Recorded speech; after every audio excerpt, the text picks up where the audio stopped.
All right, welcome back to the Onebar and Lupagus show. I'm Onebar with Lupagus, and we're doing a new show. We had you guys send in a bunch of your mock drafts. We're gonna look at them, pick them apart, give them a grade. You guys are very quick to grade Yeah, us. So we thought it'd be fun to turn the tables. we asked this for part of our mocked up show, but the response has been overwhelming. So many that we have to have a separate show.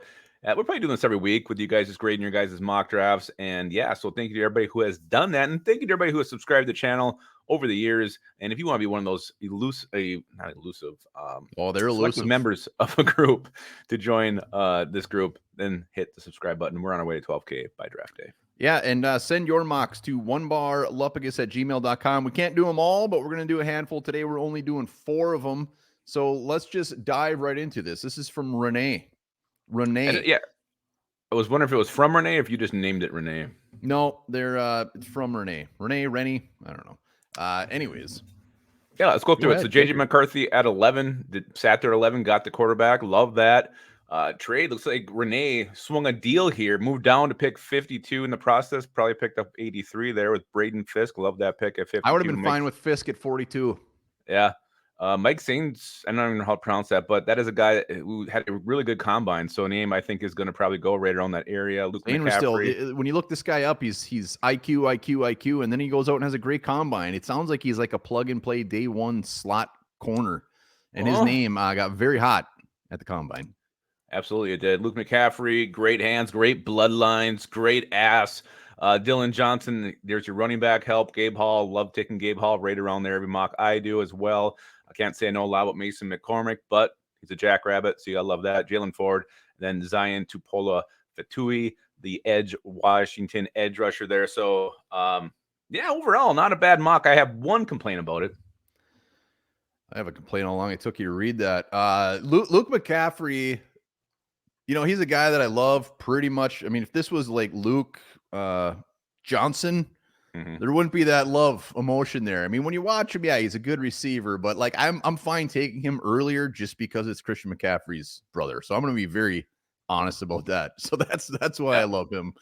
The cornerback round, I mean, the Sanders still he's good. I like the pick. It's one you don't see very often to the Vikings, but cornerback is a big need. Gabe Hall's he's like, well, he's a freak, right? He gets like 11, 10. He's had like 10 sacks in his career or something. Ginormous, if I remember right. The Mason McCormick one, I like. He like blew apart like all the offensive talent at the combine. He stood out. It was fantastic. He's in that run heavy offense at South Dakota State. He's beefy, and we always love. Who was the guy last year? Red hair, long hair. Oh, the guy looked like a Viking. Yeah, ended up on the Bucks. Him, the other guy that the Broncos drafted with the big belly. You always get these small school offensive linemen that you fall in love with, and I'm kind of falling in love with Mason McCormick. Yeah, my only complaint about this one is just you're not taking an edge till round 7 there at pick 218. That's my only gripe. Otherwise, I really like this draft overall. I'm going to slap my grade on it. We're going to grade each one at a time here. Yeah, no, I like this draft. I like it quite a bit. Yeah, we'll go B plus on this one. B plus for me. Yeah, I'll give it a solid. I'm gonna go straight up solid B. Well done, wonderful, Renee. All right, let's go next. Let's go to SSM Creation. Chucked one in, and we'll just go through it quick. I mean, McCarthy at 20, he trades back, get McCarthy. That like elevates it like 2 grades right there, just for that sneaky pick right there. Sweat, Trice, King, Hart. I mean, every one of these names on here. Marshawn Lloyd. Every name is a guy that we absolutely love. He double dipped at running back. We double dip at Michigan offensive lineman. Span forward, the 6'7" tight end from Minnesota. He knows how to tug on our heartstrings here. Yeah.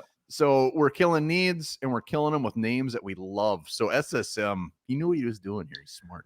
He did. I feel like he almost attacked our hearts on this one intentionally. SSM, where have you been? He only shows up during the season, but then he pops up here unexpectedly, unannounced. Again, the only thing I'm missing here, I don't see a receiver anywhere in this, but who gives a shit? I love this. I want to talk to you about Kalen King because this is a guy with a ton of talent. I feel like his confidence just got shattered. That Ohio State game, he had a bad Senior Bowl. He had a bad combine. A talented player who I think we can get later than where he should probably go. And I just wonder if it's a confidence issue with him right now. I don't know. I mean, I think he's going to come into a situation where he most likely wouldn't be all of a sudden just sprung out there. So he'd be coming into a great situation. I mean, there's could be teams that draft him that want him to be a day one starter.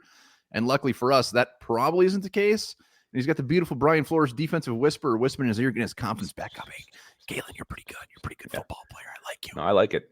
This is an A for me. Easy. Yeah, this is an A+. I'm sorry. You can't beat this one. Or can you? Let's go to Jonathan, who gets Jaden Daniels at 11. Yeah, let's see. Max Melton, our standout from the combine. He's there. T'Vondre Sweat, obviously, that's an easy one. Dwayne Carter, the versatile D lineman from Duke, is a very tantalizing prospect. Ray Davis, I watched him last night, like him quite a bit. There's the punter, Torrey Taylor, who we've seen in a lot of our fan mocks that we do on our lives, and then Drake Nugent flopping this thing out at pick 190. What do you think about taking the punter there?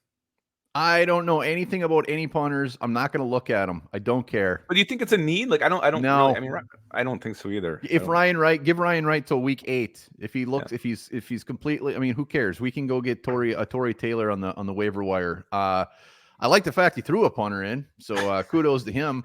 Max Melton, Bo's brother, like that dude. Blazer, I think he ran like a 4.3, something like that. Ray Davis, again, when it gets to those mid-round running backs, I really like them all. The Javon Solomon, every year, I love me some small school, undersized edge rusher who just gets a shit ton of sacks in college, and you don't know if it's going to translate to the pros, but he had 16 sacks, and I love Javon Solomon. 16 sacks last year, or the last 2 years combined, or what? Last year. Jesus. Yeah, he's been a name I've seen around. I haven't delved into him yet, but I'm curious. I'll have to check him out. Yeah, he's the typical undersized dude that lights it up against guys he should light it up against. But so yeah, again, this is beautiful. Jaden Daniels at 11. I mean, this is an A+ again. I'm sorry. Yeah, I'm going to go A. Yeah, I mean, it's hard not to go anything lower when you got Jaden Daniels there at 11. Yeah, well done, Jonathan. Last one of the group, Daryl freaking Lawson. Little tough to read, but he trades up. He trades up to 7. We didn't see the compensation, but I'm assuming it was pretty steep. We can assume that a couple first rounders are gone. And Jaden Daniels goes to 7, which is a spot I haven't seen him at a lot. Sweat, again, I don't know if there's a mock here. Didn't have Sweat going at 42. Austin Booker, the edge from Kansas, not a bad pick there. Isaiah Davis, he's big. Is he physical? Big and physical? Is that his style? I'm not 100% on him. Tyrese Knight, I don't know anything about Tyrese Knight, but Gabe Hall at 220 is a fucking steal. Yeah, Gabe Hall he seems to be the guy, like you said earlier, you take always. This is a very good draft. Knight, I don't know anything about, to be completely honest with you.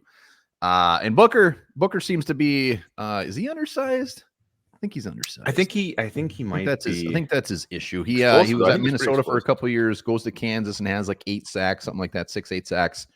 So had a little bit of a coming out party. So he's going to be a guy that's going to be kind of all over the board where he goes. It's only 245. That's what he weighs. But the Jaden Daniels, Sweat, Wham Bam, that's going to bring it way up. Again, we gave up I'm sure a haul, but I give this a solid B+. We get Daniels, but we don't have draft picks. I was going to also go with B+, just because of the Jaden Daniels, T'Vondre Sweat. I mean, I'm just going to love watching T'Vondre Sweat play every week. I think he'll be a lot of fun.